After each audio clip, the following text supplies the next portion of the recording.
아멘. 60절 보겠습니다. 제자 중 여럿이 듣고 말하되 이 말씀은 어렵도다. 누가 들을 수 있느냐 한데 예수님 말씀 잘 이해가 잘 되지 않았다. 이런 뜻도 될 수 있으나 그 뜻보다는 이 어렵도다 이 단어가 스클레로스라는 단어인데요. 굴복하기가 쉽지 않았다. 이런 뜻이에요. 그러니까 순종하기가 쉽지 않았다. 이런 뜻이죠. 그냥 말씀이 너무 부담스러운 거예요. 그래서 자기들이 기대한 것과 다른 말씀, 자기들이 원했던 것과 다른 말씀이어서 어렵도다. 스클레로스란 이 단어는 그래서 영 굴복하기 싫고 항복하기 싫고 순종하기 싫은 말씀이었다. 그래서 여러분 보면 이 말씀 끝에 정말 많은 대부분의 사람들이 예수를 추종하는 사람들이 다 떠나버리지 않습니까? 그렇죠? 그래서 오늘 읽었던 본문에서는 믿다, 믿었다 이런 말씀들은 대부분 어떻게 쓰이냐면 야 너희들은 참 너희들의 인생을 내게 걸지 않는다. 뭐 이런 의미들이 있어요. 그래서 이 제자들이 예수님께서 내 살을 먹어야 된다. 그리고 내 피를 마셔야 된다. 막 그렇게 말씀들을 하시니까 어렵기도 하고 그리고 순종하기도 어렵고 뭐 이런 거죠.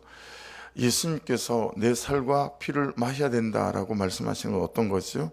예수님께서 자신의 인생과 자기의 삶을 건다라고 하는 거 아니겠어요? 그죠? 그러니까 여러분, 우리가 기본적으로 참 잘못된 생각을 하는 게 뭐냐면, 예수님은 이 땅에 우리를 위해서 오셨어요. 그죠? 그리고 그분은 우리에게 다 거셨어요. 자기의 생명을 다 거신 거잖아요. 십자가에 다 매달리시고 죽으신 거잖아요. 그죠? 근데 우리는 그 예수님이 사셨던 모습처럼 내 살과 피를 내놓을 마음이 전혀 없어요. 예수님이 사셨던 삶이랑 우리가 추구하는 삶은 너무 다르다라고 하는 거죠. 우리는 예수님처럼 십자가에 매달리고 내 살을 내주고 내 피를 내줄 마음은 전혀 없고요. 나는 그 예수 때문에 너무 잘 되고 싶은 마음만 있는 거예요. 예수 때문에 너무 잘 살고 싶은 마음만 있는 거죠. 그러니까 여러분 사실은 우리도 어려워야 되는데 우리는 어렵다조차도 못 느끼고 있는 사람인지도 몰라요. 이 사람들은 예수님께서 살과 피를 마셔야 된다, 먹어야 된다 이러니까 와 예수님께서 그냥 우리에게 다 그분의 전부를 다 거시는 거구나, 전부를 다 주시는 거구나. 그럼 우리는 그럼 나도 그래야 되는 거야? 그래서 어려워야 되는데 우리는 그 어려움조차도 느끼지 못한다라는 거예요. 오롯이 예수를 믿는 건 내가 이 땅에 사는 날 동안 행복이요, 성공이요, 잘 되는 거요, 이런 쪽만 생각하신다라고 하는 거죠. 그러니까 예수께서 인간의 모습으로 오신 그 자체가 우리의 삶을 그분의 삶으로 초대하는 거고, 그분께 십자가에 매달린 것 자체가 여러분 우리의 삶을 그분의 삶 안으로 초대하는 거거든요. 너희들도 이래야 된다, 뭐 이런 거 아니겠어요? 근데 우리는 그런 삶의 어려움을 전혀 느끼지 못해요. 그러니 여러분 여기에 있는 제자들이 어려워한 것은, 예수님을 추동한 사람들이 어려워한 것은 우리는 이 사람들의 뒷발꿈치도 따라가지 못할 만큼 전혀 다른 세계와 다른 꿈을 꾼다라고 하는 것 측면에서 우리를 참 잘 돌아볼 필요가 있어요. 그렇죠? 그래서 여러분 내가 평소에 사용하는 언어를 잘 살펴보면 그게 내 가치관인 거거든요. 우리가 예수를 믿어도 언어가 잘 바뀌지 않잖아요. 그렇죠? 이 말은 무슨 얘기냐면 나에게 정말 중요한 게 바뀌지 않았다라고 하는 뜻입니다. 나에게 중요한 게 바뀌지 않는 사람은 사용하는 언어가 달라지지 않습니다. 그죠? 그리고 또 나에게 중요한 게 바뀐 사람은 사용하는 언어가 달라져요. 왜 그럴까요? 이제 믿는 게 달라졌기 때문이죠. 신뢰하는 대상이 바뀐 거예요.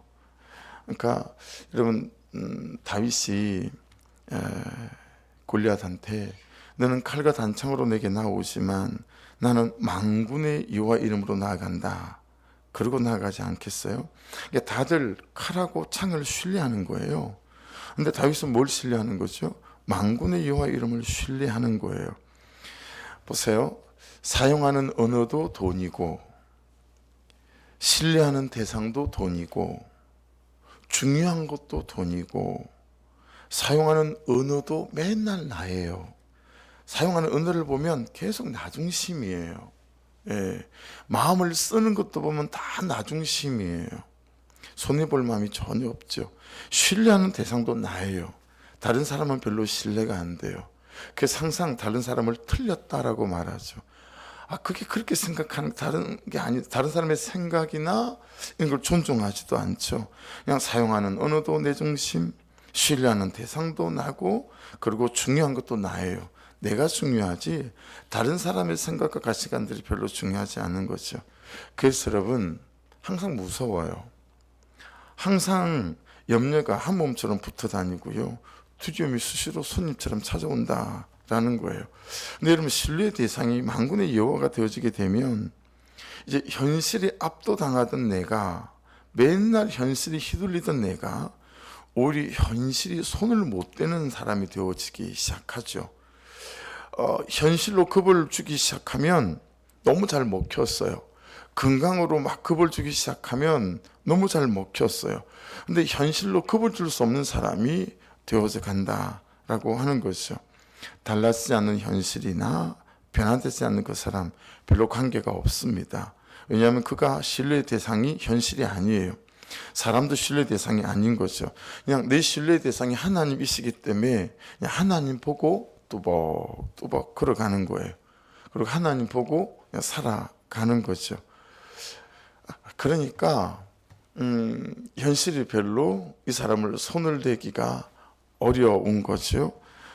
여러분, 이 비밀을 세상 사람들은 본 적이 없습니다. 그렇죠? 경험한 적도 없고 알지도 못해요. 그래서 잘 이해가 안 되죠, 우리의 걷는 걸음이.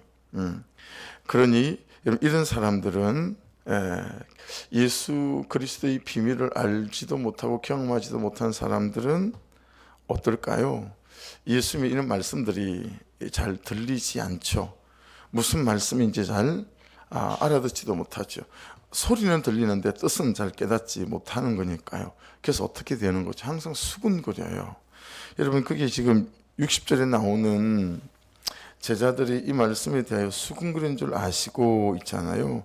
이 수군거리다, 이게 공기조라고 하는 그런 단어인데, 불안하고 불평하고 원망하고 투덜거리고 그런 뜻을 갖고 있습니다. 네, 그러니까 주님께서 말씀하시면서, 야, 내가 너희들에게 나를 다 걸었다, 주었다. 그리고 나의 이 삶이 이제 너희들의 삶이 되어줘야 된다. 그러니까 이게 너무 싫은 거죠. 그렇죠? 그래서 어렵도다. 이 말씀이 항복하기 싫다. 그러면서 그냥 불평하고 또 수군거리고 투덜거리고 하는 거죠. 여러분, 우리가 그는 나보다 옳도다, 이게 참 현실적으로 그가 나보다 옳지 않은 경우가 많다라고 스스로 생각하니까요. 그렇죠? 그렇게 생각하니까 항상 우리가 불평과 투덜거림이 있는 거 아니겠어요? 그렇죠? 예, 그런 것입니다. 그래서 61절을 보시면 예수께서 스스로 제자들 이 말씀에 대하여 수군거리는 줄 아시고 이르시되 이 말이 너에게 걸림이 되느냐. 이 걸림이 되느냐, 이 말도 스칸달리조라는 단어인데 제법 자주 등장하는 단어예요. 사냥꾼이 파놓은 함정에 빠지다, 또 덫에 걸리다, 이런 의미를 갖고 있는 거거든요. 그래서 여러분, 한번 따져보십시오. 나는 뭐에 잘 걸려 자빠지지? 이거 한번 따져보십시오. 나는 뭐에 잘 걸려 자빠지지? 그것이 여러분 항상 그 사람의 말인 것 같고, 그 사람의 태도인 것 같고, 또 이런저런 어떤 현실적 어려움인 것 같고 그럴 수 있지만, 사실은 그게 아니고 무엇에 걸리는지, 어떤 뜻에 잘 빠지는지 잘 살펴보시면 사실은 그것이 내 병이다라고 하는 거죠. 예.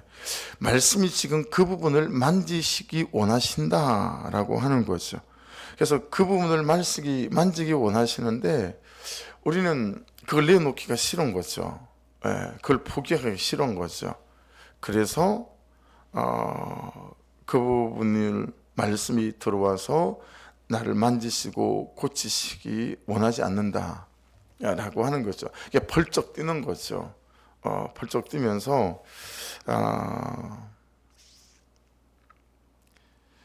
싸우기도 하고 이제 물러서지 않는 거죠. 항상 그에게 책임을 돌리고 나는 꽤 괜찮은 사람인 것처럼 물러서지 않는 거죠.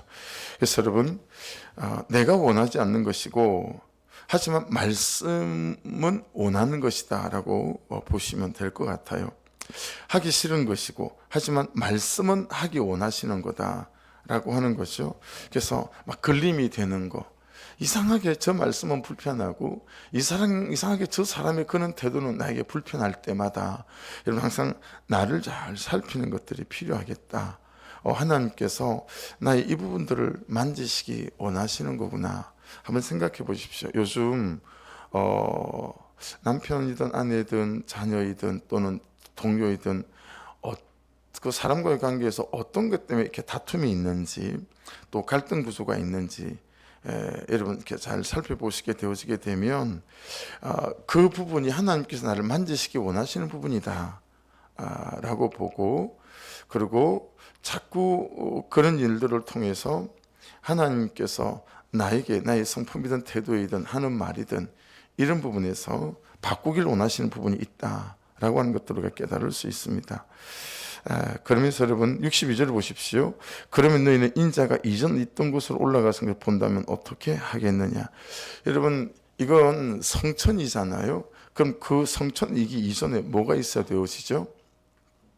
예수님이 이제 십자가 고난 당하셔야 되고 십자가에 죽으셔야 되고 그리고 부활하셔야 되고 그리고 또 40일 동안 이 땅에 있으시다가 성천하시는 이 전 과정이 압축되어져 있잖아요. 이것 또한 여러분 마찬가지예요.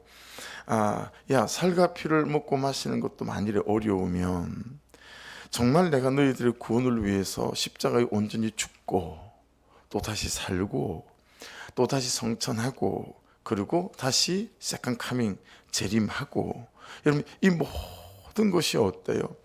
온전히 그냥 우리의 구원을 위한 예수 그리스도의 삶을 이렇게 함축해 놓은 거 아니겠어요?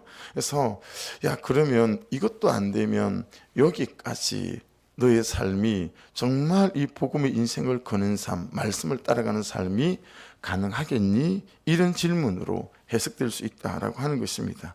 그래서 63절 이렇게 말씀하세요. 살리는 것은 영이니 육은 무익하니라. 내가 너에게 이런 말은 영이요 생명이라. 이 말씀을 잘 알 수 있는 말은 로마서 8장 5절부터 말씀이 나오죠. 육신을 따르는 자는 육신의 일을, 영을 따르는 자는 영의 일을 생각하나니 육신의 생각은 사망이요 영의 생각은 생명과 평안이니라. 육신의 생각은 하나님과 원수가 되나니 이는 하나님의 법에 굴복하지 아니할 뿐 아니라 할 수도 없습니다. 육신에 있는 자들은 하나님이 기쁘시게 할 수 없느니라. 만일 너희 속에 하나님의 영이 거하시면 너희가 육신에 있지 아니하고 영에 있나니 누구든지 그리스도 영이 없으면 그리스도의 사람이 아니라. 여러분 오늘 요한복음 말씀을 그대로 완전 해석해 놓은 말씀 같아요. 로마서 이 말씀은. 그래서 여러분 육신의 생각과 영의 생각, 이게 항상 우리 가운데는 싸우지 않습니까? 그렇죠? 네, 항상 싸웁니다. 그래서 여러분 육신의 생각은 하나님과 원수가 된대요. 하나님의 법에 굴복하지 않을 뿐. 그래서 지금 계속 오늘 말씀처럼 어렵도다 이렇게 말하고 수근거리고 그리고 또 걸림이 되고 그런 거죠. 육신의 생각은 계속 그렇습니다. 그래서 내가 육신의 생각을 하고 있는 사람인지 영의 생각을 하고 있는 사람인지, 육신의 생각은 그 끝이 사망이라고 그러는데, 그리고 육신에 있는 자들은 하나님을 기쁘시게 할 수 없다는 거예요. 대신 누구를 기쁘시게 할 수 있겠어요? 나를 기쁘게 하는 거죠.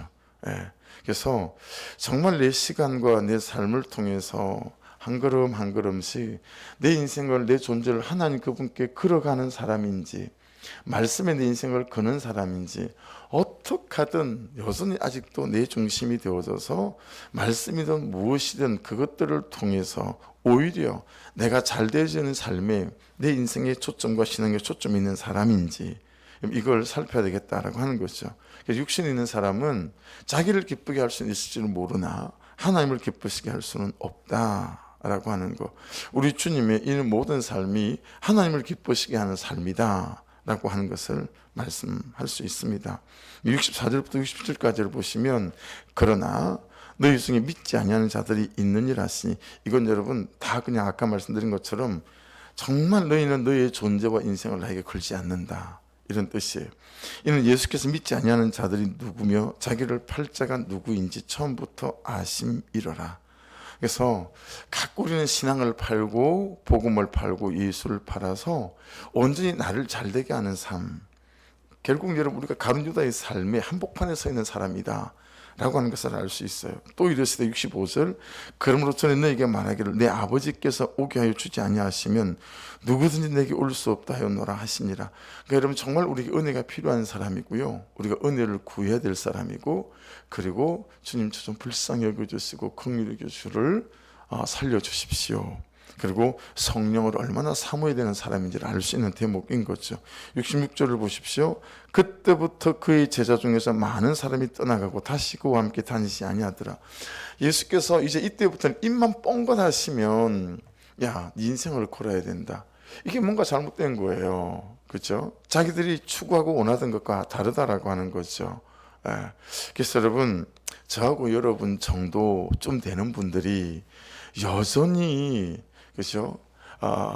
김덕구 선수, 권투 선수가 말이에요, 여자는 인생의 걸림돌이다, 그렇게 책상 머리맡에다 딱 써붙여 놓고 정말 권투로 세계 챔피언이 되고 싶어서 그렇게 훈련을 하다가 어느 날 아침 조깅을 나갔다가 그냥 시내버스에서 내리는 여고생을 쳐다보는 순간 홀딱 반했어요.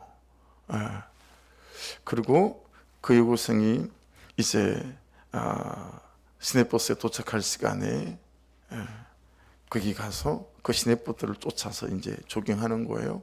그리고 시내버스 내려서 학교를 들어가는 걸 보고 다시 체육관으로 돌아오는 길에 조깅하면서 돌아오는 거죠. 야, 근데 여러분 세계 챔피언이 되고 싶어서 그렇게 마음에 딱 뜻을 정한 사람이, 여러분 자기 뜻과 다른, 그렇죠? 이 생각과 다른 삶을 살고 있으니 괴로운 거예요. 우리도 그렇잖아요. 괴로운 거죠. 맨날 책상 위에 써붙여 있는 여자는 인생의 걸림돌이다. 근데 자기는 여자를 막 맨날 쫓아다니고 있으니 이 슬로건이 너무 걸리적거리는 거죠. 어느 날 여러분 그 슬로건을 떼어내고 슬로건을 바꾸죠. 여자는 인생의 디딤돌이다. 삶과 자기가 생각하는 추구하는 바를 맞춘 거예요. 그래서 괴롭지 않는 그 길을 가는 거죠. 그 순간부터 김덕구 선수는 이제 여자는 인생의 걸림돌이 아니라 챔피언의 걸림돌이 아니라 이제 챔피언의 디딤돌이다, 이렇게 생각하고 내 가치관과 추구하는 바를 맞춘 거죠. 안 괴로우니까요. 그래서 여러분 우리가 예수 믿는 게 안 괴로우려고 우리의 슬로건과 우리의 삶을 말씀에 놓지 않고 세상적 논리에다 맞추는 경우가 있지 않느냐라고 하는 거죠. 여러분 말씀이 여기 있고 내 삶이 여기 있으면 간격이 있잖아요. 괴로워야 돼요. 그게 맞아요. 괴로우면서 조금씩 말씀을 따라가는 삶이 맞는데, 이게 너무 괴로우니까 김덕구 선수처럼 슬로건을 바꿔버리는 거죠. 그래서 마음 편하다, 마음 편하다 그러고 가고 있지만 사실은 이것은 육신의 생각 아닙니까? 육신의 생각이고 사망으로 달려가는 길이잖아요. 그래서 여러분 살긴 그리 못 산다 할지라도 우리가 붙잡고 있는 이 슬로건이 정말 그는 나보다 옳도다가 될 수 있기를 주의 이름으로 축복합니다. 그래서 은혜로 성령의 충만으로 말씀이 말씀하시는 바에 내 삶이 자꾸 한 걸음씩 가는 게 옳잖아요. 근데 내 삶은 절대로 거기로 갈 생각이 없어요. 내가 추구하는 바는 어쨌든 이 땅이에요. 그러니까 우리는 어떻게 하는 거예요? 자꾸 슬로건을 바꿔가는 거예요. 슬로건을 자꾸 바꿔서 내가 가는 삶의 방향과 육신의 생각과 육신의 생각 맞도록 오히려 하나님의 말씀을 바꿔놓는 거죠. 그래서 편하다, 덜 괴롭다. 여러분 이러고 우리가 살아가고 있으니 우리 속에서 우리 삶에서 어떻게 하나님의 영광이 드러나고 내 뒤에 줄 서는 사람이 어떻게 생길 수 있겠느냐라는 거예요. 그러니까 여러분 우리끼리니까 정말 잘 생각해 보셔야 돼요. 내가 예수 믿은 지 모태신앙이고 10년이 됐고 30년이 되어졌는데 내 뒤에 줄 선 사람이 있나? 야, 네 삶 보니까 참 따분하고 힘들고 어려워 보이긴 하는데 참 네 삶 의미가 있는 것 같다. 네 돈 쓰는 거 참 나는 그렇게 돈을 못 쓸 것 같은데 네 시간 쓰는 거 뭐하러 저렇게 살아 싶은데 네 참 귀해 보인다. 안 되지만 참 싫지만 근데 네 삶 내가 한번 살아보고 싶다. 뭐 그래 가지고 내 삶 뒤에 줄 서고 있는 사람이 한 사람이라도 있냐고요. 다 가버리잖아요. 지금 예수님 뒤에 줄 안 서고 다 가버렸잖아요. 지금 제자만 남은 거예요. 이게 지금 어디부터 연결되어지죠? 지금 오병이에요. 5장부터 연결되어지는 거예요. 19세 이상 남자만 5천 명이었어요. 성경학자들은 최소 2만 명은 된다. 여러분 2만 명이 다 떠나간 거예요. 12 남은 거예요 지금. 왜냐하면 자기들의 슬로건과 예수의 삶이 안 맞는 거예요. 괴롭기만 괴롭고 야 이거 뭐 그도 치우자. 그래서 예수님은 계속 나는 니들에게 인생을 거는데 어찌 니들은 내게 인생을 걸 줄을 모르니. 인생 아니라 팔 하나도 안 건다. 너는 손가락 하나도 안 건다. 여러분 어떤 사람은 손가락 하나 걸겠죠. 이 하나는 잘라내면 뭐 어떤 사람은 팔 하나를 걸겠죠. 팔 하나 없는 것 정도는. 근데 여러분 말씀은 우리 주님은 나는 너에게 내 삶 인생을 통째로 다 걸었다라는 것 아니겠어요? 이게 여러분 예수 믿는 거 되려는 거예요. 근데 우리는 자꾸 슬로건을 떠둬요. 김덕구 선조처럼. 그래서 예수는 내 인생의 디딤돌이다. 말씀은 내 인생의 디딤돌이다. 그래서 안 바뀌어지는 거죠. 보세요. 하나님 제가 이게 되면 하나님 제가 이걸 가지면 하나님을 영화롭게 하는 인생이 될 겁니다. 정말 당신을 기쁘게 할 테니까요. 하나님 저 이것 되게 도와주세요라며 기도와 신앙과 예배를 디딤돌로 쓰는 거예요. 이것 되기 위한. 이게 여러분 그리스도인의 삶이 되어져 있어요 지금. 근데 말씀은 지금 오늘 뭐라고 말씀하시는 거예요? 이것 되는 것, 이 목적 자체가 예수여야 된다라는 거예요. 목적이 바뀌어야 된다라는 거죠. 이유가. 근데 우리는 이걸 뒤집어 놓지 않아요. 계속 이것 되기 위하여, 이것 가지기 위하여, 행복하기 위하여 여러분 계속 예수는 계속 신앙과 내 예배와 기도는 디딤돌이 되어줘야 되는 거예요. 근데 여러분 보신 적 있으세요? 이걸 가지고 이것이 되어진 사람 중에서 예수를 영화롭게 하는 사람 본 적 있어요? 세상에 그런 사람이 하나도 없어요. 에덴 동산의 아담부터 그랬습니다, 여러분. 그래서 이 전쟁을, 이 싸움을 우리가 하고 있는 거예요. 그러니 여러분 육신의 생각은 사망입니다. 영의 생각이 저와 여러분의 인생의 슬로건 될 수 있기를 주의 이름으로 축복합니다. 말씀이 내 인생의 슬로건이 돼야 돼요. 제발 더 이상 내 인생의 슬로건을 바꾸고 뜯어고치는 삶을 이제는 좀 내려놔야 되겠다 라고 하는 것입니다. 67절 보십시오. 예수께서 66절은 그때부터 그의 제자에서 많은 사람이 떠나가고 다시 그와 함께 다니지 아니하더라. 67절 예수께서 12제자에게 이르시되 너희도 가르느냐. 여러분 자기들은 인생을 복되게 할 정치적인 메시아를 원했는데 예수는 계속 십자가나 말하고 죽음이나 말하고 용서나 말하고 사랑이나 말하고 그렇죠? 그래서 66절 보시면 다 떠나가 버렸습니다. 그들은 언제나 그들의 문제 해결만을 구한다라고 하는 거죠.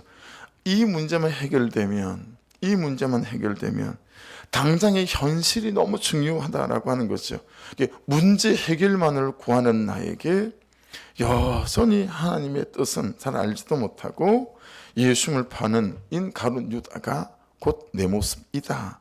우리가 인정되어지는 거죠.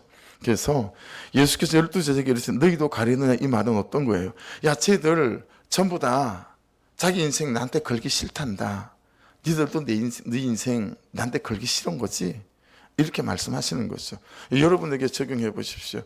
여러분은 말씀의 인생에 또 예수에게 여러분의 인생을 거시는 분들이십니까? 아니면 내 인생 잘 되어져야 되기에 여전히 십자가가 필요하고 예수가 필요한 사람 있습니까? 이에 대한 질문이 말씀에 있기에 나는 내 인생을 내 인생을 걸고 예수를 믿나? 아니면 항상 다 계산기 두드리고 그래서 이만큼 줄이면 이만큼 주시겠지. give and take 여기에 딱 서서 내가 예수를 믿는 사람인가? 여러분 시간 쓰는 거 보시면 아시고 아까워하는 거, 여러분의 재정 쓰는 거 보면 아시고 그치? 아까워하는 거, 그렇죠? 좀 춥고 배고프면 나를 입히고 나를 먹고 내 미래를 담보하기 위해 여러분 가지고 있는 그 돈, 그 시간, 그 건강을 챙기는 마음의 참 만분의 1이라도 내가 하나님 그분의 뜻에 내 재정과 내 시간과 내 삶을 온전히 던지고 살아갈 그런 용의가 있는 사람인지에 대해서 말씀 앞에서 우리를 좀 돌아봐야 되겠다. 68절 69절 보십시오. 시몬 베드로가 대답하되 주여 영생의 말씀이 주께 있사오니 우리가 누구에게로 가오리까? 우리가 주는 하나님이 거룩하신 자인 줄 믿고 알았사옵나이니. 딱 그 뜻이에요. 예수님 우리에게 주신 게 여러분 영생 아닙니까 주님? 근데 우리가 어떻게 예수님에게 내 인생을 걸지 않겠습니까? 다 받았는데, 영원한 인생을 받았는데 하나님 이 잠깐뿐인 인생 이건 뭐 못 걸겠습니까? 이렇게 베드로가 얘기하고 있는 거예요. 70절 71절입니다. 예수께서 대답하시되 내가 너 12를 택하지 아니하였느냐? 그럼 너희 중에 한 사람은 마귀니라 하시니 이 말씀은 가롯 시몬의 아들 유다를 가리키심이라. 그는 12 중에 하나로 예수를 팔 자르라. 그러니까 여러분 이 말씀을 보시면 야 이제 참 너를 위해 살아오던 그 삶에서 돌이킬 거니 아니면 끝까지 너의 소견대로 너의 옳은 대로 살아갈 거니 뭐 그런 질문을 우리에게 던지시는 것 같아요. 그래서 여러분 한번 생각해 보십시오. 가정 안에서 엄마로 아빠로 남편과 아내로 또 자녀로 또 부모로서 내가 하나님이 말씀하시는 그 말씀을 따라 나를 십자가에 달면서 그분이 말씀하시는 그름대로 나를 포기하고 따라갈 그런 충분한 용기가 있는지 잘 안 되기 때문에 또 이 새벽에 그분의 은혜를 구하고 성령을 구하고 믿음을 구하며 아버지 맨날 넘어지고 자빠지지만 하나님 제가 이 말씀을 따라 가려고요. 그러니까 은혜를 부어주십시오. 이런 이 싸움에서 물러서지 않고 도망가지 않고 다시 한번 이 전쟁터에 뛰어들어서 또 싸워보겠습니다.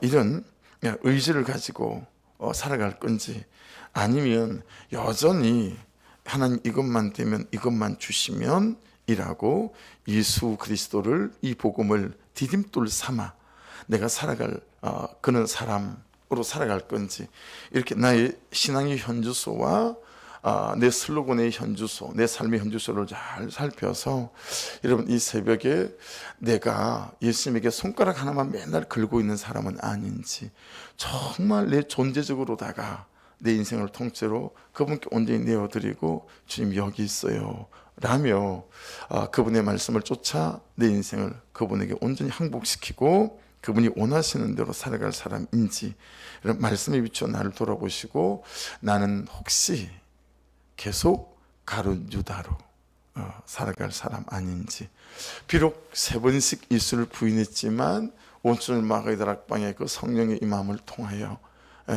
그죠 담벼락 밑에서 울었던 그 눈물을 붙잡고 전혀 다른 예수 그리스도의 사람으로 세워져가는 베드로처럼 또 그런 삶으로의 내 삶에 하나님께 내어드림이 있는 그런 시간들 앞에 여러분과 제가 좀 설 것인지 오늘 말씀을 돌아보시면서 주께서 내게 말씀하시는 게 어떤 영역이 어떤 부분들인지 계속해서 슬로건을 바꾸고 있는 이 삶에서 내가 어떻게 돌이켜야 하는지를 돌아보시는 이 새벽 되시기를 주의 이름으로 축복합니다. 우리 주여 한번 부르고 기도하시고 하나님 주의 몸된 교회 안에 육신으로 또 마음으로 감정으로 어그러져 있고 넘어져 있는 한 분 한 분들 위로하시고 오늘도 주의 성령으로 주의 은혜로 저를 덮어주시길 원합니다. 또 충고 부탁드리고 우리 선교사님들 위해서도 기도 부탁드립니다. 주여 한번 부르고 기도하십시다. 주여